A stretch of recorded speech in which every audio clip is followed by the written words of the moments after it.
Ionisation energy.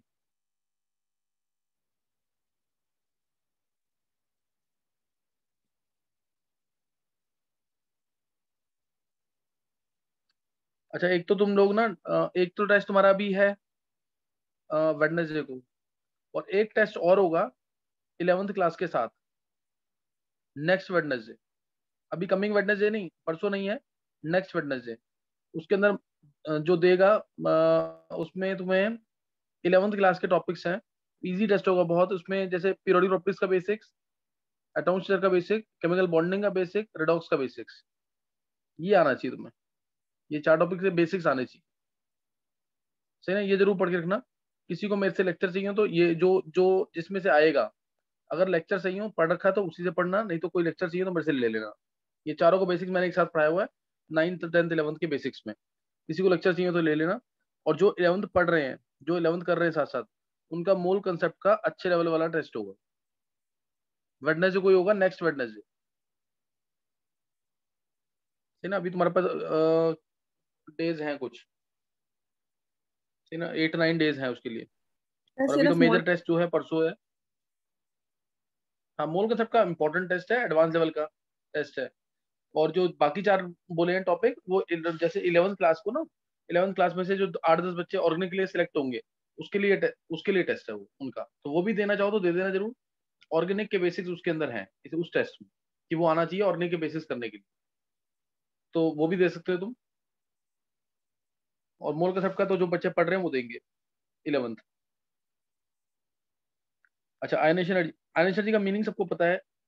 Electron को निकालने के लिए, बाहर निकालने के लिए, किसी भी गैशियस एटम से इलेक्ट्रॉन को बाहर निकालने के लिए जो एनर्जी हमें, जो उसको हमें गर्म करना पड़ेगा, वो आयनेशन एनर्जी होती है। इलेक्ट्रॉन कभी भी किसी एटम में डलेगा या निकलेगा, हमेशा गैशियस फॉर्म में होता है ये काम।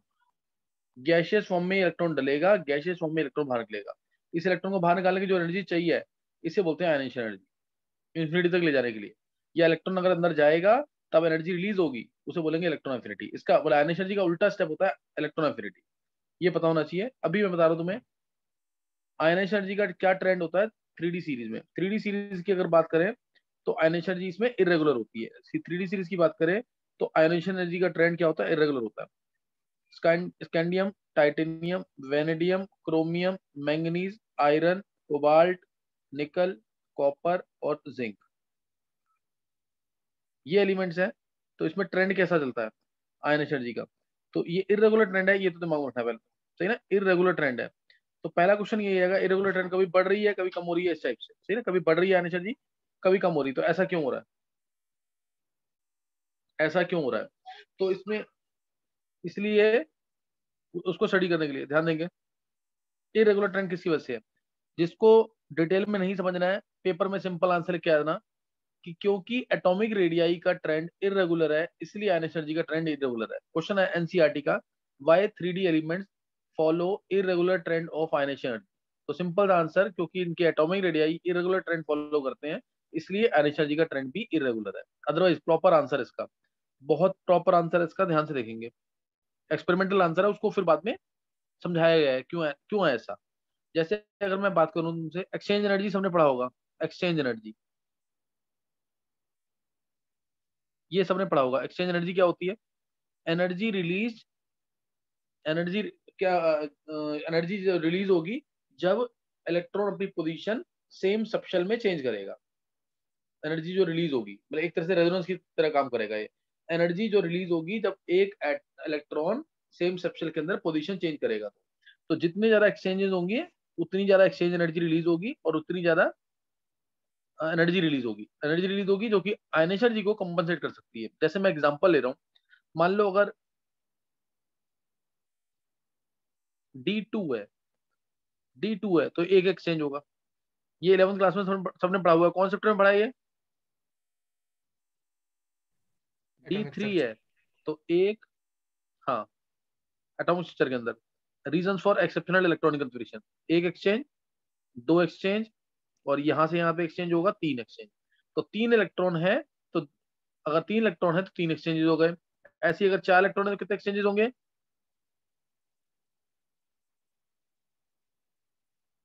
एक के 3, फिर दूसरे के 2, तीसरे का 1, तो कितने हो गए, 3 + 2 + 1, 6 एक्सचेंजेस, 6 एक्सचेंजेस, इसमें 3 एक्सचेंजेस, इसमें 1 एक्सचेंज। और ऐसे ही अगर 5 इलेक्ट्रॉन होंगे तो कितने एक्सचेंजेस होंगे? अगर 5 इलेक्ट्रॉन है तो बताओ कितने एक्सचेंजेस होंगे?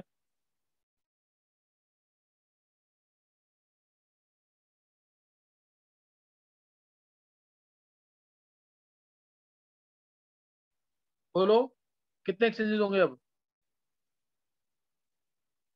सर 10। बहुत 10। अच्छे। 4 प्लस, हाँ 4 + 3 + 2 + 1, 4 + 3, 4 एक्सचेंज, फिर 3 एक्सचेंज, फिर 2, फिर 1, यानी 10 एक्सचेंजेस, 10 एक्सचेंजेस होंगे। तो ये तुम्हें समझ आ गया होगा, नंबर ऑफ एक्सचेंजेस जितने ज्यादा होंगे उतनी ज्यादा एक्सचेंज एनर्जी रिलीज होगी। ऐसे ही अगर मान लो 6 इलेक्ट्रॉन होते हैं डी में तो कितने एक्सचेंजेस होते हैं? अगर 6 इलेक्ट्रॉन होते तो 15। 6 इलेक्ट्रॉन बोल रहा हूँ मैं, 6 इलेक्ट्रॉन, यानी 1 इलेक्ट्रॉन और आ गया ऐसे। तो जो 10 थे ना, 10 तो थे ही। जब अकेला इलेक्ट्रॉन है तो कोई एक्सचेंज नहीं होगा, जब अकेला इलेक्ट्रॉन है तो कोई एक्सचेंज नहीं होगा, इसलिए 10 + 0, 10 एक्सचेंज। मान लो अगर अगर 6 की जगह 7 इलेक्ट्रॉन आ जाए, 7 इलेक्ट्रॉन आ जाए,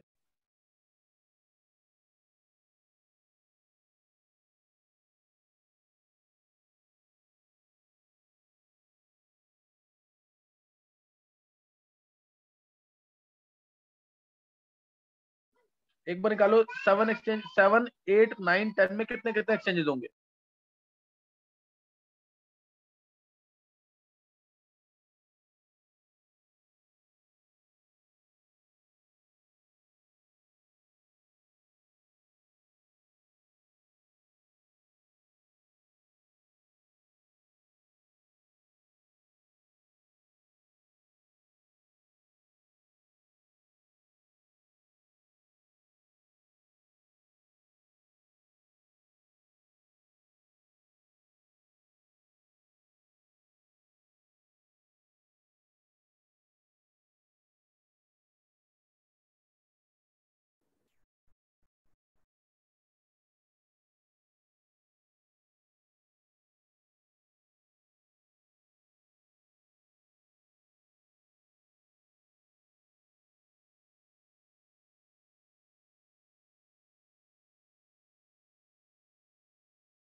हाँ निकाल लिए एक्सचेंजेस।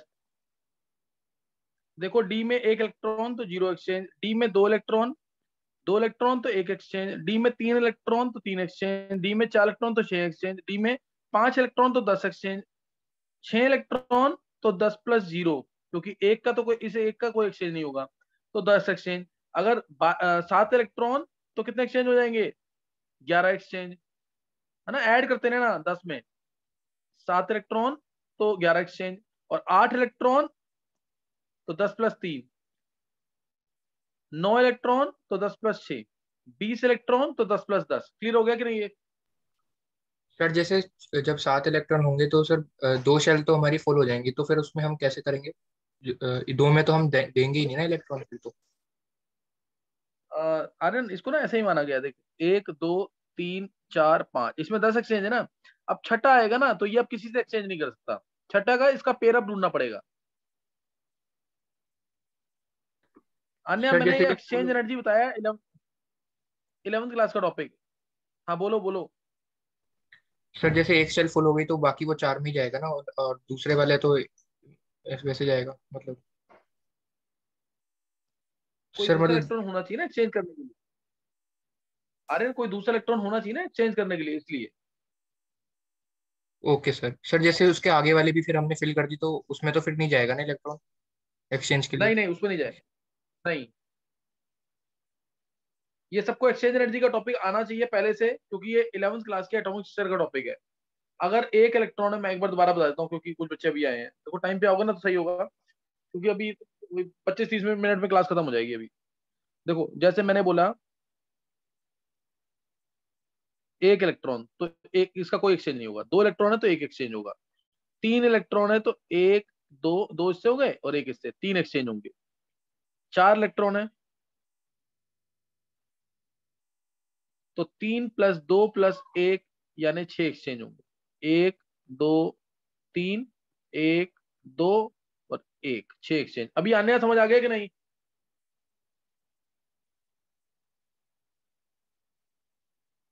आन्या,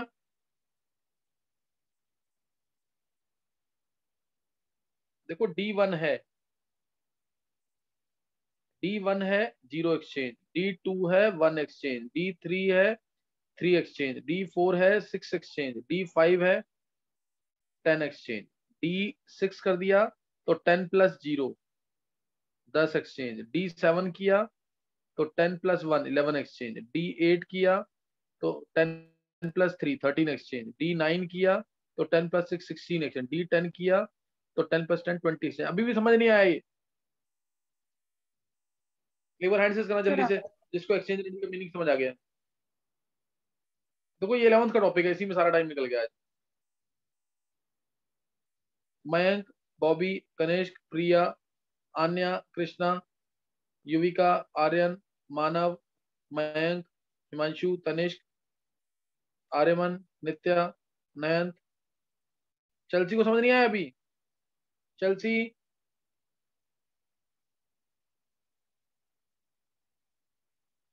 आगे सर। हैंड से कर दिया करो चलसी। चलो अभी ये सबको क्लियर हो गया, मैं मान के चल रहा हूँ। हाँ, ये वाली चीज ना मैं यूज करूंगा आयनेशन जी को एक्सप्लेन करने के लिए। आयनेशन जी को एक्सप्लेन करने के लिए मैं चीज यूज करूंगा, इसलिए बताया मैंने तुम्हें। देखो उधर, यही चीज मैंने लिखी हुई है यहाँ पे। अब देखो आयनेशन जी का ट्रेंड इरेगुलर क्यों है? जैसे ही एक इलेक्ट्रॉन निकल जाता है, ध्यान देना, जैसे ही, जैसे मैं अगर मैं बात करूं से वेनेडियम की, मान लो मैं वेनेडियम की बात कर रहा हूँ, वेनेडियम की बात कर रहे हैं अगर, वेनेडियम की बात कर रहे हैं, वेनेडियम क्या होता है? आर्गन 4s2 3d3, ये वेनेडियम। अब मैंने एक इलेक्ट्रॉन निकाला तो वेनेडियम प्लस बनेगा, ये होगा argon 4s1 3d3, argon 4s1 3d3। और अभी मैं एक्सचेंज की बात करूं तो इसके अंदर एक्सचेंजेस टोटल 3 होंगे। टोटल एक्सचेंज 3 होंगे, 3d3 है ना, तो टोटल एक्सचेंजेस 3 होंगे। लेकिन होता क्या है, एक इलेक्ट्रॉन निकलने के बाद जो रिमेनिंग इलेक्ट्रॉन है, रिमेनिंग, क्योंकि अब इसमें क्या हो गया, पॉजिटिव चार्ज बढ़ गया, पॉजिटिव चार्ज बढ़ गया तो क्या होगा, न्यूक्लियस ज्यादा पावरफुल हो गया, तो इस 4s के इलेक्ट्रॉन को 3d में डाल देगा। ये बात समझ है कि नहीं है? 4s electron is shifted to 3d। नहीं क्लियर हो रहा है? 4s का इलेक्ट्रॉन 3d में चला जाएगा, और 3d में चला गया, 3d में जाते ही, 3d में जाते ही एक्सचेंज एनर्जी बढ़ जाएगी। अब कितने एक्सचेंजेस होगा? 6 एक्सचेंजेस। 6 एक्सचेंजेस मतलब एक्सचेंज एनर्जी बढ़ जाएगी। तो अब क्या होगा, इसका मतलब आयन एनर्जी जो है वो कम लगेगी। क्यों कम लगेगी? क्योंकि एक्सचेंज एनर्जी रिलीज एनर्जी है और आयन एनर्जी का रिक्वायर्ड एनर्जी है, तो रिक्वायर्ड एनर्जी को रिलीज एनर्जी थोड़ा कम कर देगी। क्लियर हुआ टॉपिक? क्या बोला मैंने? जिसको ढंग से समझना है मैं पूरा डिटेल में बता रहा हूँ, एनसीईआरटी में लाइन लिखी है, समझ नहीं आएगा बिल्कुल भी। और मैंने कहा जिसको याद करना है सीधा, तो डायरेक्ट एक लाइन लिखाना अगर क्वेश्चन ऐसा आता है, why there is irregular trend in ion energy of 3D series, तो सिंपल सिंपल क्या आना है, because of irregular variation of atomic radii. और अब मैं तुम्हें क्या बोल रहा हूँ कि अगर तुमने जैसे ही एक इलेक्ट्रॉन निकाल लिया 3D के किसी भी एलिमेंट से, इलेक्ट्रॉन निकालने के बाद remaining 4s electron is shifted to 3D, remaining 4s electron is shifted to 3D। क्यों शिफ्ट हुआ वो भी मैंने बता दिया तुम्हें। प्लस चार्ज आने की वजह से न्यूक्लियस जो है पावरफुल हो जाता है, वो इलेक्ट्रॉन ऊपर वाले शेल से नीचे वाले शेल में ले आता है। तो इसलिए 3D3 की जगह अब ये एस इलेक्ट्रॉन, एस का जो इलेक्ट्रॉन है वो 3D3 में चला जाएगा, तो 3D4 हो जाएगा, जिसकी वजह से एक्सचेंजेस बढ़ जाएंगे पोजीशन के जो होते हैं इलेक्ट्रॉन के, वो बढ़ गए तो एक्सचेंज एनर्जी रिलीज ज्यादा होगी, रिलीज ज्यादा होगी तो वो कंपनसेट कर देगी आयन एनर्जी को। नहीं क्लियर हुआ अभी आर्यन? सर बट 3D की तो एनर्जी ज्यादा होती है, तो फिर वो उसमें क्यों लेके आएगा इलेक्ट्रॉन को? दोबारा बोले एक बार आर्यन, आर्यन। सर 3D की तो एनर्जी ज्यादा होती है ना 4s1 से, तो फिर वो इलेक्ट्रॉन को न्यूक्लियस उसमें क्यों लेके आएगा? देख देख आर्यन, एक चीज ध्यान सुनियो, ये एक रूल है कि कभी भी इलेक्ट्रॉन डलेगा, जब इलेक्ट्रॉन हम फिल कर रहे हैं तो हम फिल करते हैं N+L रूल के अकॉर्डिंग, क्लियर है? Yes sir. और जब निकलेगा ना हमेशा लास्ट शेल से निकलेगा, उसमें N+L रूल मत लगाना। पता लगे क्या बोला मैंने? जब निकालते हैं तो 4s से निकाल रहे हैं ना, अब क्यों नहीं देख रहे हैं N+L रूल? जिसकी एनर्जी ज्यादा है उससे निकलना चाहिए था। क्लियर हुआ कि नहीं है? यस सर, हो गया। ये ध्यान रखना इस चीज का हमेशा, ये एनसीईआरटी में क्वेश्चन भी है। इलेक्ट्रॉन डलेगा तो N+L रूल से, इलेक्ट्रॉन की फिलिंग होती है जो एटम के अंदर वो N+L रूल से होती है। लेकिन अगर इलेक्ट्रॉन को निकालना है तुम्हें तो वो लास्ट शेल से निकालते हैं, तब N+L रूल मत देखना, सिर्फ लास्ट शेल चेक करना। किसी को कोई डाउट है तो पूछ लो दोबारा। देखो ये लेक्चर बहुत बारीक वाले लेक्चर्स हैं, इसमें बहुत बहुत बारीकियां होंगी और पढ़ के ना समझ आएंगी नहीं ढंग से, तो इसलिए मैं तुम्हें बता रहा हूँ ये पूरा डिटेल में। और मैंने लेक्चर्स में भी बताया हुआ, लेक्चर जो मैंने तुम्हें दिए हुए हैं। ये क्लियर हो गया कि नहीं अभी वेनेडियम का केस?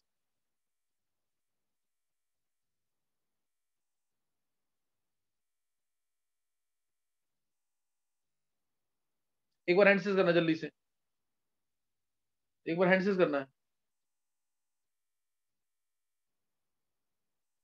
मयंक, कनिष्क, आन्या, युविका, बॉबी, कृष्णा, नित्या, आर्यमन, प्रिया, मयंक, तनिष्क, नयन, चेल्सी, जानवी, आर्यन, मानव, हिमांशु, चेतन। चलो मैं मान के चल रहा हूँ फिर सबको क्लियर हो गया ये क्लियर हो गया। अब अब तुम्हें ये दिख गया, पीरियड में जब जा रहे हैं हम, यहाँ पे हम कैसे जा रहे हैं? पीरियड में जा रहे हैं, इधर 3D सीरीज में जा रहे हैं ना पीरियड में। पीरियड में जाएंगे तो साइज छोटा होता है, एनर्जी बढ़ती है, साइज छोटा होता है, एनर्जी बढ़ती है। तो एनर्जी बढ़ ही रही है, यहाँ पे बढ़ ही रही है एनर्जी। स्कैंडियम से टाइटेनियम बढ़ गई एनर्जी, टाइटेनियम से वेनेडियम उल्टा हो गया, फिर बढ़ गई एनर्जी, फिर बढ़ गई एनर्जी। अब यहाँ बढ़ गई ना, अब मैंगनीज से आयरन भी बढ़ी, लेकिन आयरन से कोबाल्ट में आयरन की ज्यादा, कोबाल्ट निकल में कोबाल्ट की ज्यादा, आयरन कोबाल्ट में आयरन की ज्यादा, कोबाल्ट निकल में कोबाल्ट की ज्यादा, फिर उसके बाद इंक्रीज कर रही है, फिर इंक्रीज कर, ये है पूरा ट्रेंड। इरेगुलर ट्रेंड जो है ना वो ये है वो इरेगुलर ट्रेंड। ये अगर मैं मानूं, अगर मैं इसको इंटरवल्स मान लूं, तो पहला इंटरवल इंक्रीज है, एक्सेप्शन कहाँ पे है? सेकंड इंटरवल में। ये इंटरवल है 1 इंटरवल, 2 इंटरवल, 3, 4, 5, 6, 7, 8 और 9, ये 9 इंटरवल्स हैं, जिसमें से एक्सेप्शन है 2, 6 और 7। 2, 6, 7 में आने जी ट्रेंड उल्टा हो जाता है, बढ़ जाती है। अब क्यों बढ़ी है ये समझ आ गया क्या तुम्हें? क्या ये समझ आ गया है? ये एनसीईआरटी में नहीं दे रखा है, ये मैंने अपनी तरफ से बताया है। ऑर्डर ये होता है अनिशर जी का 3D सीरीज में। ये देखो समझ आया कि नहीं पहले? यस सर, आ गया। ये आ गया ना? अब रीजन, अच्छा ये एक्सप्लेन करता है वेनेडियम की एनर्जी क्यों कम हो गई देन टाइटेनियम, जबकि होनी चाहिए ज्यादा, क्योंकि जेड इफेक्टिव इसका ज्यादा है। वेनेडियम का जेड इफेक्टिव ज्यादा है, अभी इसकी एनर्जी कम है। ऐसे ही कोबाल्ट का जेड इफेक्टिव ज्यादा है, लेकिन फिर भी आयरन की कोबाल्ट से ज्यादा है। कोबाल्ट का जेड इफेक्ट निकल का जेड इफेक्टिव ज्यादा है, फिर भी कोबाल्ट की एनर्जी निकल से ज्यादा है। ऐसा क्यों हो रहा है इन दोनों में? ऐसा क्यों हो रहा है इन दोनों में? ऐसे ही टाइटेनियम वेनेडियम में क्यों हो रहा है ऐसा? ये 3 क्वेश्चन है बस, बाकी सब इंक्रीज कर रहा है। क्या रीजन आता है इसका? सर एक्सचेंज एनर्जी से ही आएगा। हाँ उसी से आएगा। एक्सचेंज एनर्जी वेनेडियम के केस में ज्यादा रिलीज होगी। 3 से 6 एक्सचेंजेस हो गए, 3 होने चाहिए, हो रहे हैं 6, ज्यादा डिफरेंस आ गया ना, इसलिए उसी से एक्सप्लेन करना है इसको।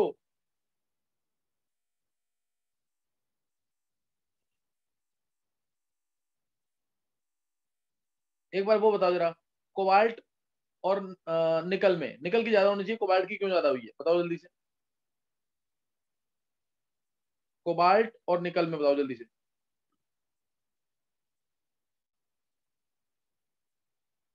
देखो कोबाल्ट आर्गन 4s2 3d7 है, निकल आर्गन 4s2 3d8 है। एक इलेक्ट्रॉन निकालने के बाद क्या होगा? निकल बन जाएगा आर्गन 4s1 3d8। तो अपने आप ही s का इलेक्ट्रॉन d में जाएगा, तो ये बन गया 3d9। और 3d9 बनने का मतलब कितने हो गए? 3d9 मतलब कितने एक्सचेंजेस? 16. 3d9 का मतलब कितने? 16 एक्सचेंजेस। और अगर 3d8 रहता तो कितने एक्सचेंजेस होते हैं? 13। 13।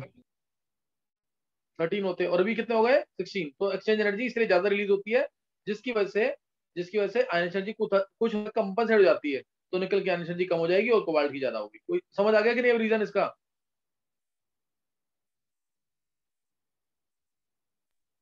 Yes sir. तो अब ये ध्यान रखना, अब ये तो मैंने तुम्हें समझा दिया कि ये प्रॉपर रीजन क्या होना चाहिए इसका। पेपर में एनसीईआरटी की एग्जैक्ट लाइंस लिख के लानी है, जो एग्जैक्ट लिखा हुआ है कि एक इलेक्ट्रॉन निकालने के बाद removal of an electron alters the relative energies of 4s and 3d subshells, 4s and 3d subshells. So there is reorganization of energy. So there is reorganization of energy. बात में इस आयनाइजेशन की वजह से there is reorganization of energy and electron is transferred from 3d to 4s, 3d to 4s to 3d, 4s से 3d में electron transfer हो जाता है, जिसकी वजह से एक्सचेंज एनर्जी रिलीज होती है और वो कंपनसेट कर सकती है आयनाइजेशन एनर्जी को।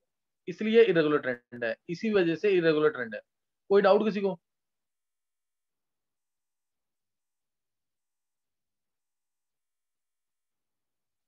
तो आयनाइजेशन एनर्जी का ये 3d का वेरिएशन मैंने तुम्हें बता दिया कि क्या वेरिएशन है, विद प्रॉपर रीजन तुम्हें आना चाहिए इसको। नेक्स्ट अब इसी का जो वेरिएशन है ना आयनाइजेशन एनर्जी का, अब 4d और 5d सीरीज आ जाए तो क्या होगा? अगर 4d 5d सीरीज आ जाती है, जैसे स्कैंडियम, टाइटेनियम, ये थर्ड ग्रुप है, vanadium, chromium, manganese, iron, cobalt, nickel, copper, zinc, ये है। अब 4d की बात करूं तो yttrium, zirconium, niobium, molybdenum, technetium, ruthenium, rhodium, palladium, silver, cadmium, ये आ गया। 5d की बात करें, LaHF, WRe, PT, AUHG, ये आ गया ना। तो ये अब ये वाली सीरीज आ गई। तो इनमें जो है तुम्हें पता है कि साइज नीचे आने पर बढ़ता है तो एनर्जी कम होनी चाहिए। ट्रेंड होना चाहिए था 3d का, फिर 4d का, फिर 5d का, ये नहीं है trend. Most of the cases में 5d की एनर्जी ज्यादा है than 3d than 4d। Board level पे क्वेश्चन अगर आएगा तो सिंपल क्वेश्चन आएगा 5d का तो साइज बड़ा है तो उसकी एनर्जी ज्यादा क्यों, तो इसकी ज्यादा क्यों है energy than 3d? Why 5d have exceptionally higher energy? तो तुम्हें सिंपल आंसर लेके आना है, 5d के अंदर किसकी एंट्री हुई थी?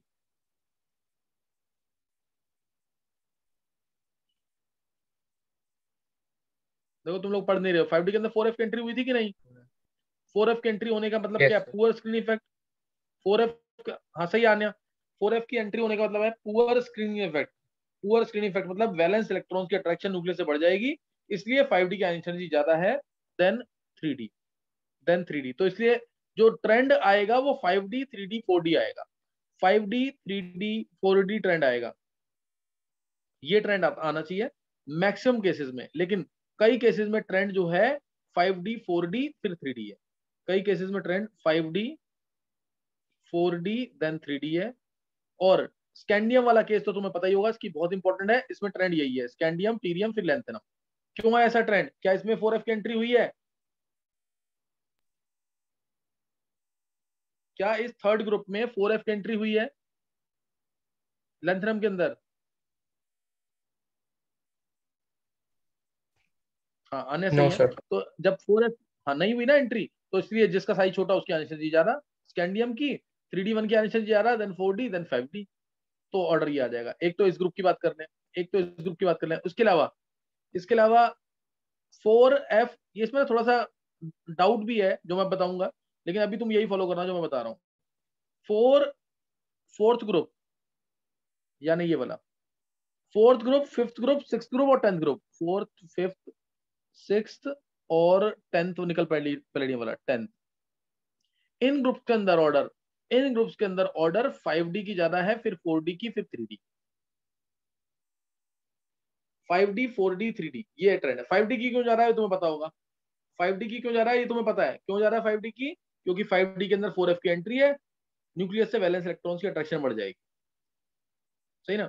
5d फिर 4d फिर 3d। और जो ये वाला 10th ग्रुप है इसमें प्रॉपर रीजन पूछ सकते हैं।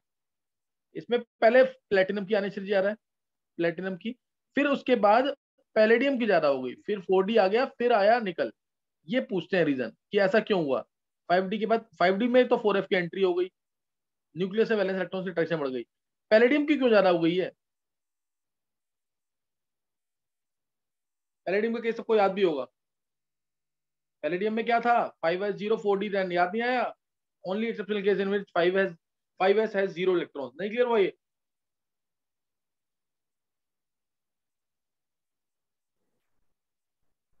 ये क्लियर हो गया कि नहीं सबको? Yes sir. तो ये पता होना चाहिए।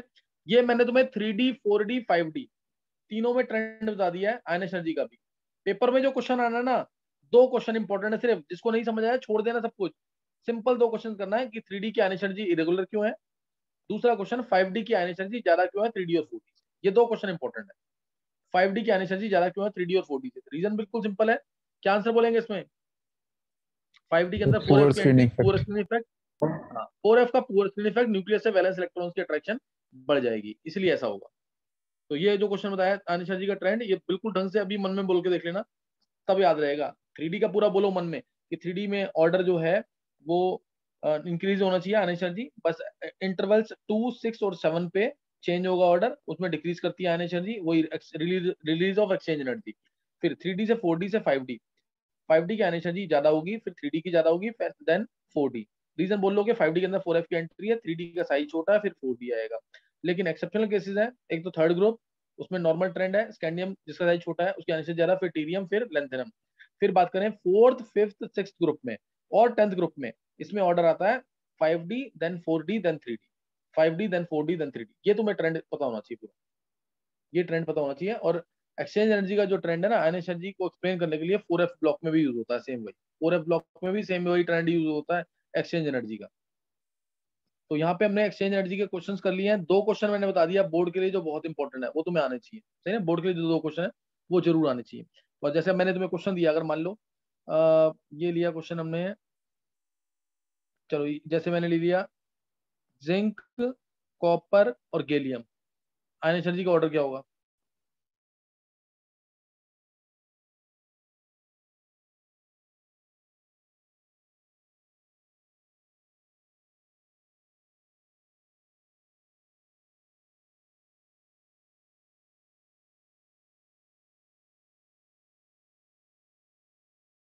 ज्यादा आयन एनर्जी होगी जिंक की, बताया ना, जब भी जिंक और कॉपर में तो जिंक की ज्यादा है, पीरियड में एनर्जी बढ़ती है।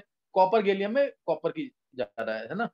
जो जो डी ब्लॉक है ना उनकी एनर्जी ज्यादा होगी, क्योंकि उसके अंदर 3D है और पूरा स्क्रीन इफेक्ट होता है, इसी वजह से इनकी एनर्जी ज्यादा होती है than P block element, than P block element. ये ध्यान रखना है, ठीक है ना? इसको ध्यान रखना है।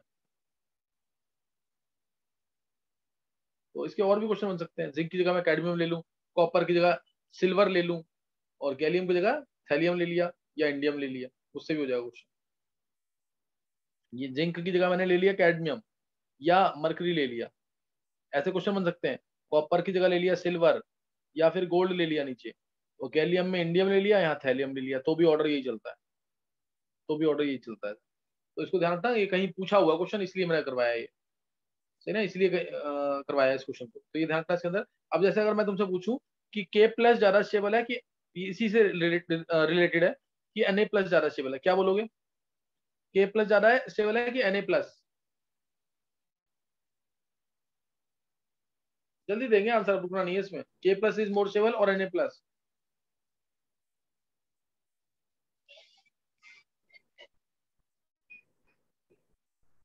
सर Na+, सॉरी के। बोलना किसी को।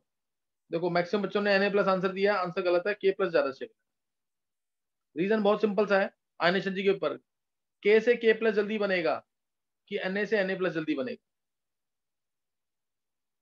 के से के प्लस बना रहे हो तो मान लो 300 किलो जूल एनर्जी दी, Na से Na प्लस बनाओगे तो 350 किलो जूल, ज्यादा दोगे ना एनर्जी, यानी के प्लस जल्दी बनेगा, तो के plus is more stable then Na plus. नहीं समझ आया ये?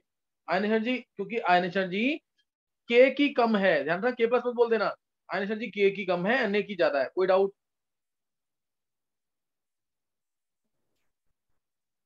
समझ आ गया कि नहीं है? Yes sir. ध्यान रखना, गलती मत करना बिल्कुल, इसीलिए सबसे इंपॉर्टेंट क्वेश्चन डी ब्लॉक का, Na+2 कंपाउंड ज्यादा स्टेबल है Pla+2 से, क्यों होगा ऐसा? Na+2 कंपाउंड ज्यादा स्टेबल है Pla+2 से, क्यों होगा ऐसा? Due to less ionization energy. हाँ, ध्यान रखना, तुम किसकी लेस एनर्जी है? निकल की। Sum of two ion energy, proper word होना चाहिए।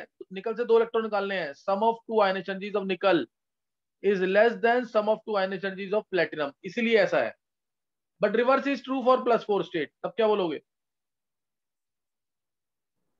जो समय 4+4 +4 आयनाइजेशन एनर्जी का वो पीटी का कम। हाँ, पीटी का क्या होगा? सर +4 आयनाइजेशन एनर्जी का जो समय वो कम होगा Ni से। हाँ, बिल्कुल सही है। Sum of 4 ion energies of platinum is less than sum of 4 ion energies of nickel. समझ गए कि नहीं? ये ध्यान रखना, बहुत इंपॉर्टेंट क्वेश्चन है, इसीलिए बोलते हैं K2PtCl6 वेल नोन कंपाउंड है। कॉरस्पॉन्डिंग निकल कंपाउंड K2NiCl6 इज अननोन, ये नहीं बनता। क्या रीजन आएगा इसमें? पीटी की स्टेट क्या है? +4। अभी बताया मैंने, sum of 4 ion energies of platinum is less than sum of 4 ion energies of nickel. नहीं तो करना है अभी।